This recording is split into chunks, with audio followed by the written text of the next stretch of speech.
Bonjour, bienvenue. Merci.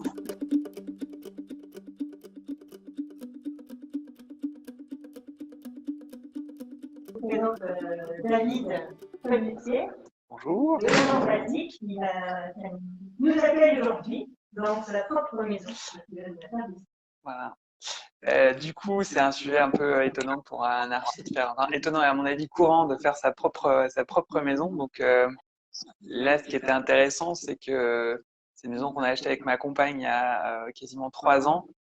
Et il a fallu s'appliquer à soi-même les idées et les envies qu'on essaie de susciter chez les autres, avec la difficulté en plus de faire pas mal d'autoconstruction pour des questions de budget. Et donc, du coup, il a fallu se confronter à la réalité de qu'est-ce qu'on fait pas, et qu'est-ce qui est vraiment important, et qu'est-ce qui est un peu secondaire. Voilà. Donc, c'est une maison de lotissement des années 60. Il y a un côté un peu anglais dans la rue, un peu victorien, parce qu'elles sont quasiment toutes pareilles, avec quelques déclinaisons, chacun reprend un peu sa façade, etc. Les gens qui nous l'ont vendu y ont vécu toute leur vie, ils étaient ravis de nous raconter tous les petits trucs et astuces du lieu. On leur a pas dit qu'on allait tout casser, enfin, tout casser, garder un peu l'essence, mais voilà. Ce qui nous a plu directement, on peut regarder là, c'est l'ouverture vers le jardin qui est assez profonde, parce qu'on a habité dans le chantier. Donc il y a des choix qu'on avait fait en cours de chantier, c'était un peu galère. On déconseille ça à tous nos clients, mais évidemment en tant qu'archi, on se débrouille avec ça. Que dire de plus?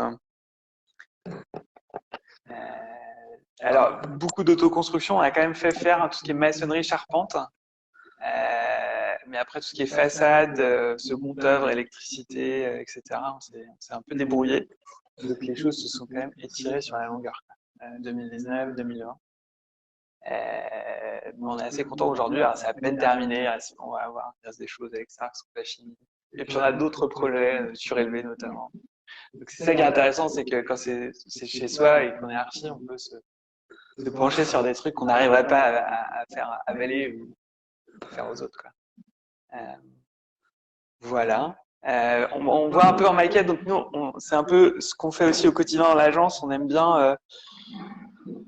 On n'a pas vraiment de limite de moyens, c'est-à-dire que maquette, dessin, en fait, on prend un peu tout ce qui passe pour raconter ce qu'on a dans la tête à nos clients, assez vite leur dire voilà ce qu'on voit, est-ce que vous êtes d'accord avec ça ou pas, pour qu'il y ait le moins de quiproquos possible plus tard. Donc on comprend un petit peu la maison initialement était donc son niveau de vie était ici, 1,10 m au-dessus du niveau du jardin, et le projet est un jeu de plateau en fait qui descend progressivement vers le jardin, en étant à la fois un peu plus haut et en même temps en assurant une espèce de promenade comme ça pour rattraper un peu le niveau du jardin. Je pense qu'on peut ouvrir le store, peut-être y aller. Donc voilà, la cuisine auparavant était sur rue, c'était vraiment un truc de retourner le sujet. La cuisine est encore en cours de travaux parce qu'on l'a démontée et ça va devenir une buanderie à terme. Mais pour l'instant, voilà, on vit toujours un peu dans les travaux. Je pense encore pendant quelques années. Donc, il faut aider les travaux, mais c'est toujours assez cool quand même. Que dire d'autre? Alors sur la méthode de construction, il y a une hybridation un peu curieuse, c'est que, alors c'est un peu une erreur, hein, mais on est parti sur des bois traités en fait en façade, donc il y a une espèce de truc bizarre, c'est que c'est du bois de jardin traité en autoclave qui est utilisé avec un système de murs rideaux qui est un peu plus sophistiqué. Et dans l'agence, c'est ce qu'on aime bien, la juxtaposition de trucs un peu archaïques et de trucs super techniques devant. Par exemple, les stores qui ont un truc un peu comme ça futuriste avec ce bois qui est franchement pas un truc d'excellente qualité. Et on va pouvoir aller faire un tour de rue.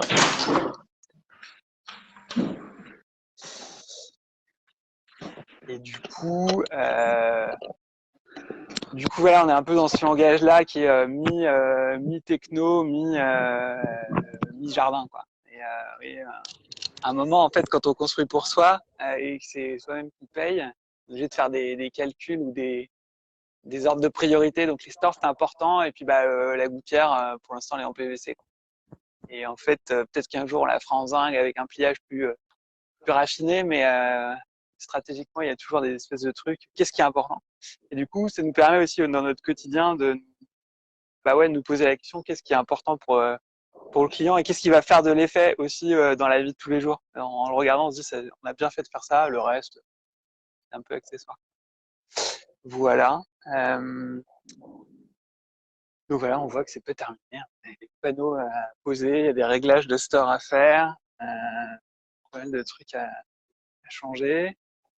Et c'est ça qui est chouette, c'est que comme c'est un peu notre quotidien, de temps en temps on ouvre les fichiers, on dit là, qu'est-ce qu'on pourrait améliorer, qu'est-ce qu'on pourrait changer.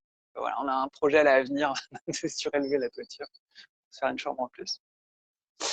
Voilà, et donc ce qui est assez rigolo dans la rue, c'est que du coup, nos voisins ont la maison symétrique, donc on fait des travaux un peu similaires, donc tout le monde se compare.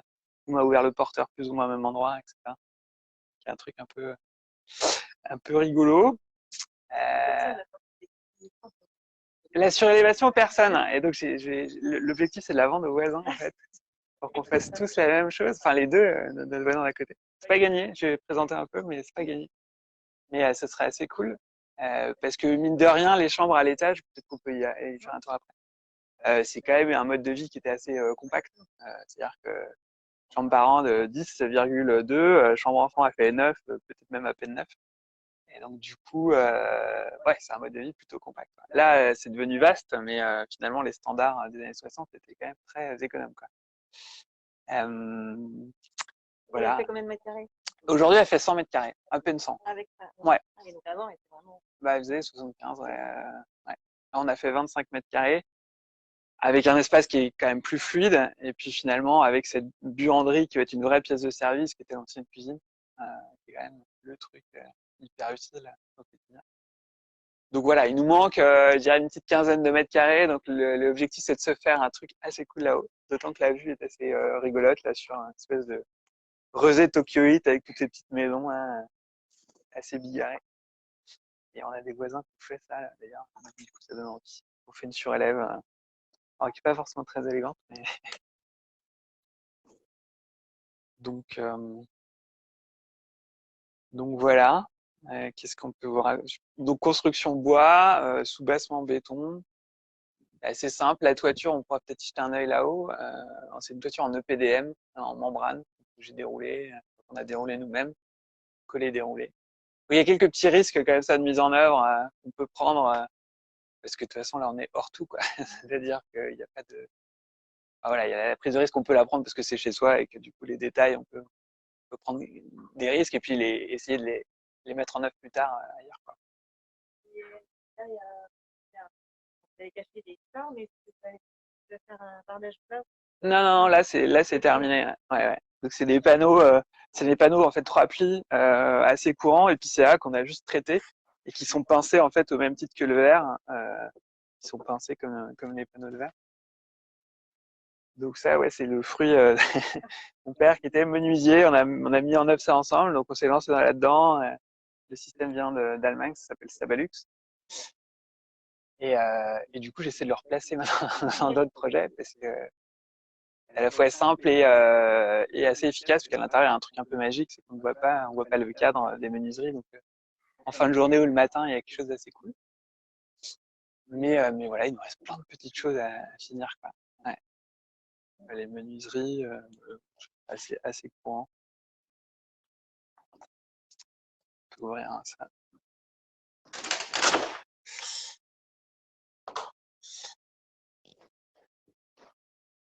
Et que dire d'autre? Bah, ouais, il nous reste quelques sujets à finir, de peindre cette poutre, choses comme ça. Pour le sol, ça a été un débat, parce qu'ici, il y avait des petits carreaux 2 par 2 en motif un peu hyper graphique, hein, qui nous fascinaient vachement au début. Et puis, en fait, à un moment, quand on vit dans le chantier, ça permet de digérer certaines décisions. C'est-à-dire qu'on se dit au début, non, ça va être pas mal. Au bout d'un an et demi, en fait, on se dit, non, mais c'est nul, faut virer, quoi. Et donc, il y a des tas de choix aussi qui se sont mûris. Enfin, c'est tout le luxe d'avoir un peu de temps, hein, c'est de pouvoir changer, en fait, de varier dans ses décisions avec le temps. Du coup, c'est un coulis, c'est un béton ciré qui fait 6 mm, qui a permis de ne pas casser la dalle, de recouvrir le carrelage et du coup d'avoir une espèce d'unité. Ce qui est un choix un peu risqué aussi, puisque le support est un peu fragile quand même. Donc c'est super, mais on peut en prendre le risque pour soi-même, mais voilà, on essaie de faire gaffe avec notre fils parce qu'il fait trouver des trucs. Ouais. Mais bon. Donc voilà, tout ce qui est alors on a pas mal appris en faisant, les choses qu'on savait pas trop faire, donc tout ce qui est plâtrerie, on apprend en faisant. Et du coup, c'est des choses intéressantes qu'on peut réinjecter en chantier après, puisqu'on s'est confronté à la difficulté de l'ossature, de la jointure, etc. Et donc du coup, c'est quand même hyper formateur un peu d'autoconstruction quand on est archi en fait. Voilà. Là, du coup, l'entrée ce n'est pas terminée. À terme, il y a un grand placard penderie ici. L'escalier était recouvert de lino qu'on a décollé patiemment. C'était assez compliqué. Il y avait un faux plafond dans cette cage d'escalier. Enfin, on a pas mal déshabillé en fait la maison pour arriver à l'os et puis repartir sur des bases saines. Donc on peut monter, jeter un œil. Là aussi, tous les faux limons. Enfin, il y a plein de choses qui sont pas finies.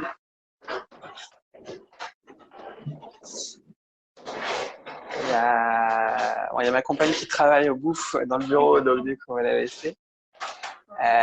Et l'autre choix qu'on aimait bien dans cette pièce, c'est qu'en fait, à la base, on avait, du coup, c'était un ouvrant à double vantaux, avec un caisson de volet qui était en imposte. Et tout le truc, c'était de se dire comment on fait avec le moins d'efforts possible, si on peut dire, le truc qui soit un peu, qui fasse de l'effet, quoi. L'idée, c'est de passer sur une seule baie, un seul ventail, en planquant le coffre de store dans les combles pour maximiser la vue et puis finalement avoir cette espèce de tableau sur le petit paysage roséen. Du coup, sans modifier l'ouverture ni rien, mais tout d'un coup, on a une espèce de grand truc assez agréable à l'usage. Donc, on a fait la même chose sur les 3 pièces.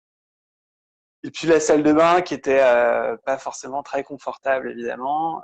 On a essayé aussi d'un peu d'agrandir, même si ses limitations sont restées, enfin ses limites sont restées les mêmes.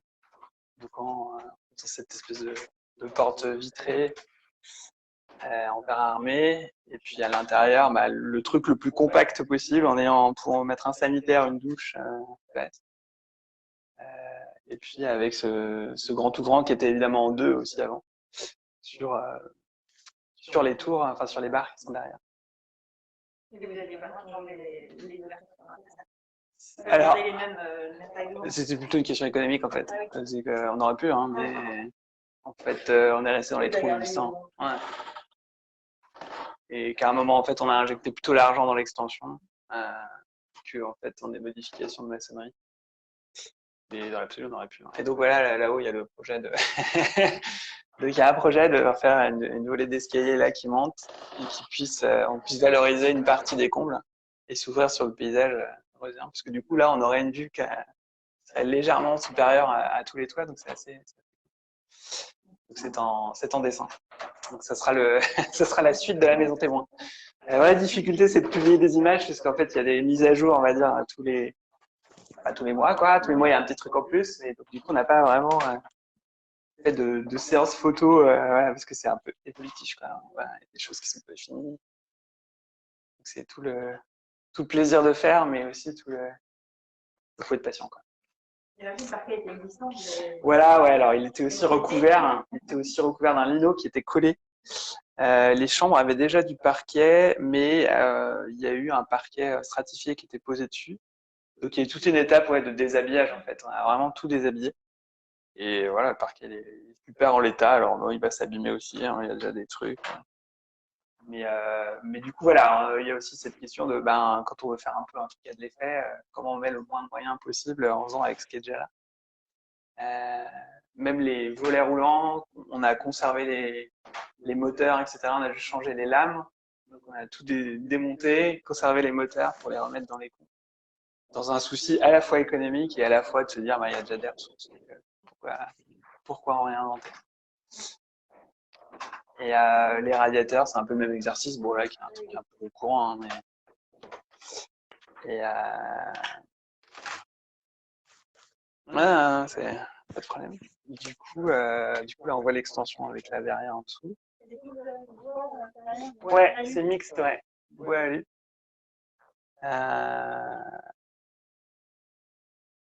Et du coup, en fait, c'est ce qui nous avait séduit dans la maison, c'était la lumière au début, parce qu'on avait visité ça en hiver. Et il y a un beau soleil le matin, en fait. On avait fait une matinée.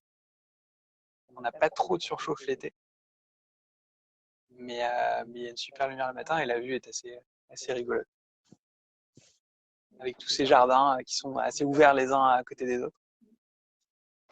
Donc il y a un effet de communauté dans ce quartier, puisque tout le monde a évidemment les gens qui ont 70-80 ans, ils ont toujours vécu, ils sont en train de partir ou de mourir malheureusement. Et du coup, les gens de notre génération qui reprennent les maisons, donc il y a un truc un peu rigolo.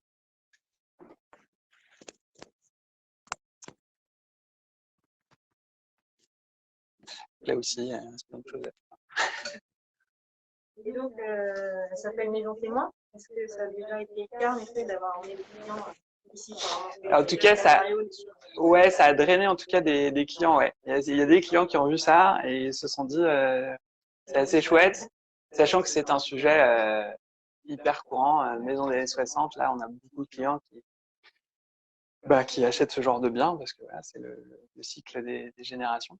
Et oui, ça permet de faire visiter assez rapidement, de faire une photo d'un détail ou d'une mise en œuvre un peu, on va dire, originale. Oui, ça permet d'attirer un peu des clients et vraiment de tenter des trucs, quoi.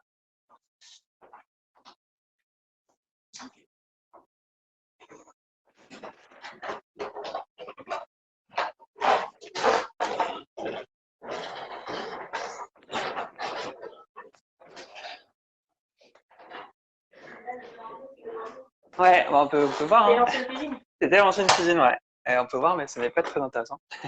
C'était ça, le terrain. Voilà. Alors, dans la maison, c'était même un carrelage 2-2 avec donc des lignes noires en diagonale et un damier jaune et blanc. Donc l'entrée c'était ça, effectivement.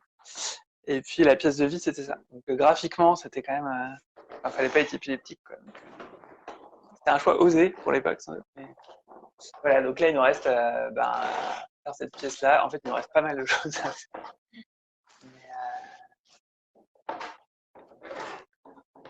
Mais il faut en prendre un peu le temps. Et puis là de finaliser cette entrée aussi dans une espèce de plaque, enfin, une espèce de grand placard. Puis la buanderie sera une pièce un peu secrète. On passera par le placard pour rentrer dedans. Donc voilà, il y a plein de nouveaux projets, faire un atelier dans le garage. Toujours la maison témoin, ça permet de faire une liste de choses super à faire, mais après il faut en trouver le temps et le financement. C'est aussi pour l'agence. Alors en fait là en ce moment, ouais, c'est un peu mon agence, donc à l'étage dans une des chambres. Je travaille ici avec ma compagne qui est salariée dans une autre boîte. Mais sinon j'ai un bureau, j'ai un bureau en coworking. Mais en fait c'est assez chouette finalement. De déjeuner ici le midi, etc. Non, c'est pas mal. Et puis là, en ce moment, on y passe pas mal de temps à la maison, quoi. Mais oui, en tout cas, c'est clair que ça commence à être un truc. On fait venir des potentiels clients ici et puis on leur montre les choses. Ou alors on leur dit simplement de passer, même à l'extérieur. Euh, voilà, ce que je peux raconter. Oui, alors la particularité, nous, c'est qu'on est associé à Camille Tréchaud, qui est donc on est associé, j'allais dire presque depuis toujours, puisqu'en fait, on a fait tous nos projets d'école ensemble.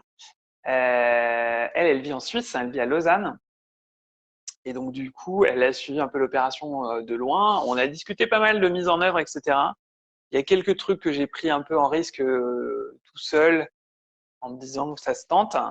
Et ça a plutôt eu un écho intéressant, parce que même vu de Suisse où la rigueur est assez élevée constructivement, le fait de voilà d'hybrider un peu des trucs un peu sophistiqués, des trucs un peu on va dire archaïques, ça marchait assez bien, même vis-à-vis de clients suisses.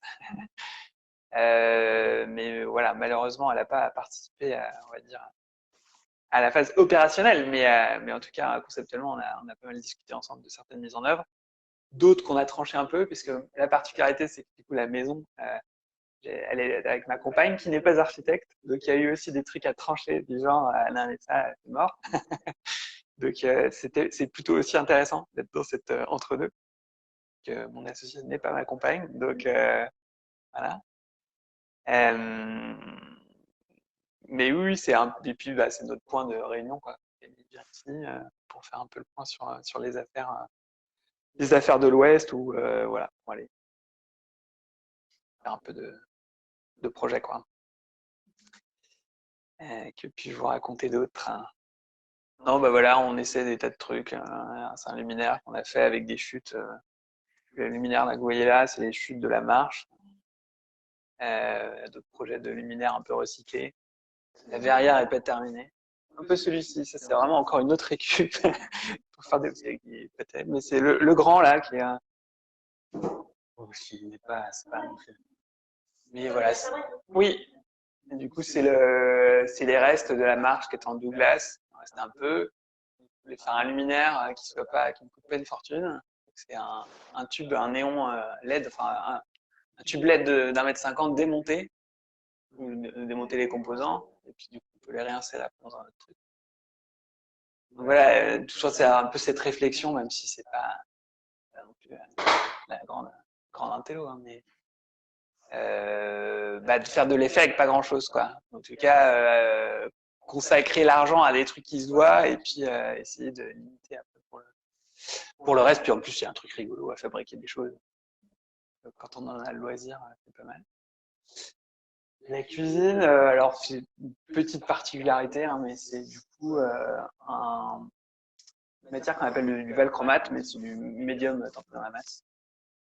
On aimait bien comme ça, parce qu'il a une texture, et puis aussi d'un point de vue et mise en œuvre et économique, c'est plutôt simple. Voilà, c'est des caissons Armano en mélaminé, avec ses faces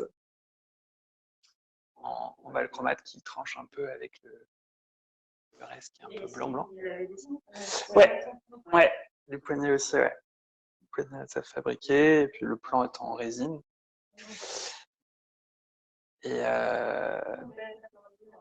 alors voilà, c'est du demi un peu mesure, quoi. C'est les caissons sont à moitié standard. Enfin voilà, on est à la limite du sur mesure, pas sur mesure.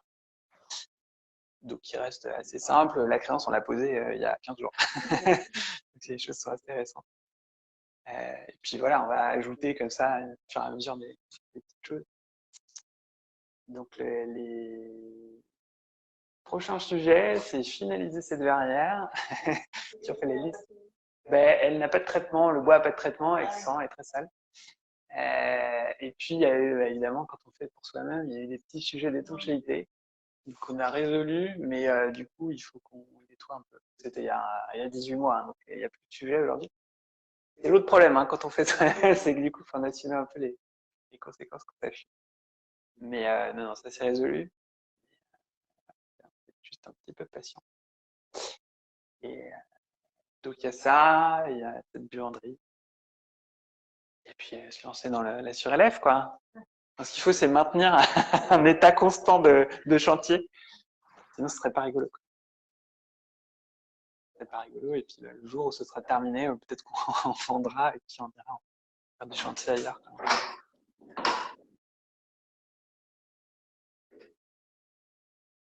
Là, les menuiseries alumineuses. Non, bah là, c'était aussi pour trancher, ouais, ouais. Et puis d'un coup, comme en fait on a les montes en bois, là c'est assez absent en fait le verre, c'est-à-dire qu'on voit pas forcément qu'il y a une fenêtre. Et du coup, ça permettait de la souligner. Puis ça permettait d'alléger un peu le truc aussi. Et il y avait une question un peu économique aussi, c'était un peu plus économique comme ça. Et les montants sont aussi plus compacts, parce qu'on peut faire du vrai ouvrant caché, plus compact. En bois, ça fait 15 à 20 mm de plus. Donc voilà pour la mise en œuvre. Oui, je disais, le bois autoclavé, c'est un peu un accident parce qu'à la base, j'avais plutôt en tête du Douglas et j'ai laissé sur les descriptifs l'autoclavé. Il est arrivé, c'est le four, c'est pas grave. Il est arrivé en autoclavé marron sur le chantier il y a 3 ans et j'ai décidé que j'avais fait une grosse erreur. Et en fait, il est resté un peu à l'air, un peu délavé comme ça pendant 2 mois. Et donc sa couleur s'est un peu atténuée. Et puis on a appliqué une huile. Et en fait aujourd'hui son côté un peu racé est plutôt pas mal, plutôt qu'un Douglas qui aurait été rose-gris.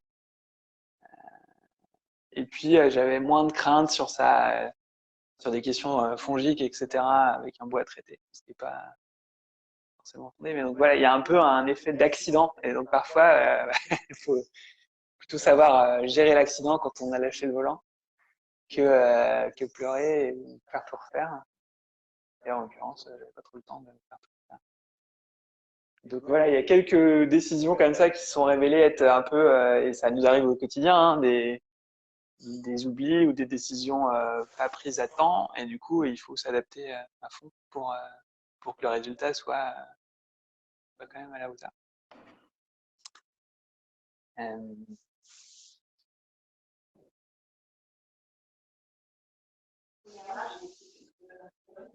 Non, il est tout petit en fait. Il fait vraiment la taille d'une voiture, donc on peut quasiment pas sortir de la voiture. Donc aujourd'hui, c'est vraiment un... Il n'y a pas vraiment de sujet, non, non. Non, l'objectif. Alors on pourrait, ouais, ce serait une autre réserve, ouais. Parce que certains de nos voisins ont fait du reste. Mais disons qu'il y a il y a peu de distance avec le voisin, en fait. En chambre. Ou transformer le garage en chambre. Mais oui, c'est une autre réserve, ouais. On a quelques réserves comme ça. Peut-être que la surélévation ne sera pas, hein. Peut-être que ce sera autre chose, quoi. Là, on l'a dessiné, on a bien envisagé. Non, il y a une distance avec le voisin qui est assez courte, là, parce on est à 1,90 m de la limite de propriété. Et donc, je pense qu'on aurait une difficulté même à surélever. Alors, peut-être, hein, ça serait accepté, mais à surélever à l'aplomb. Et puis, il y aura un effet de faille là, avec le voisin qui serait monumental, parce qu'on aurait juste 3 mètres entre les deux maisons. Donc, 3-4 mètres. Donc, voilà, on a un effet de surplomb comme ça chez notre voisin, mais qui sont hyper sympas. Donc, du coup, c'est pas un problème. Notre fils peut leur faire coucou en se mettant sur la marche. Hein. Coucou voisin. Ça marche assez bien. D'ailleurs, on les voit. Ouais, on voit Marthe. Clément et Marthe, 87 et 88 ans. Ils sont très en forme.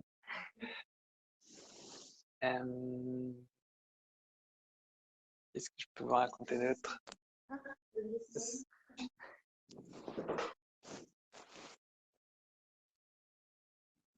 Non, bah, au quotidien, on voit des fois les défauts de ce qu'on a loupé, quoi.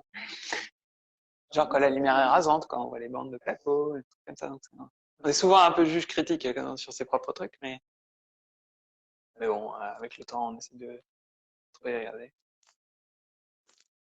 Et...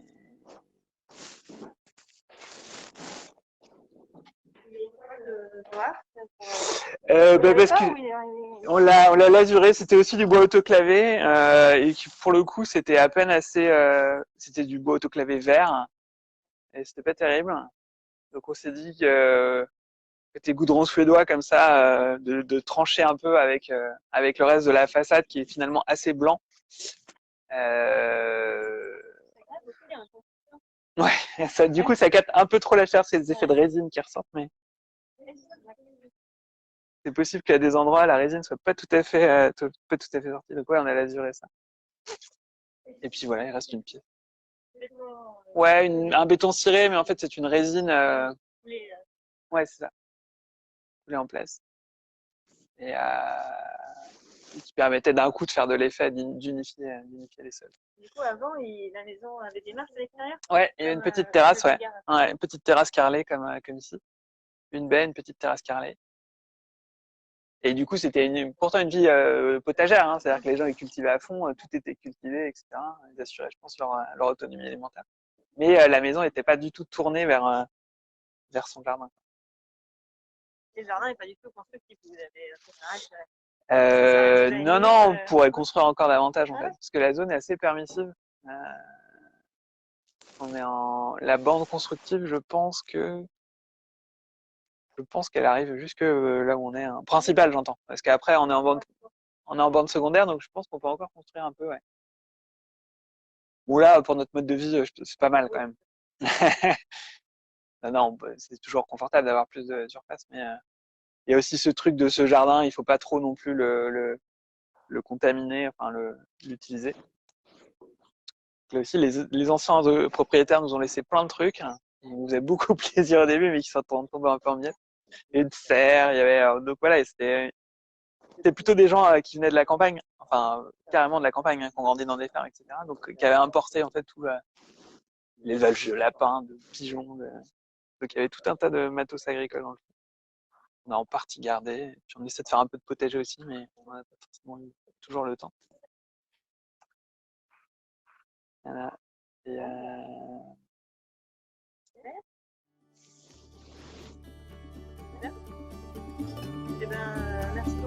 Mais de rien, avec plaisir.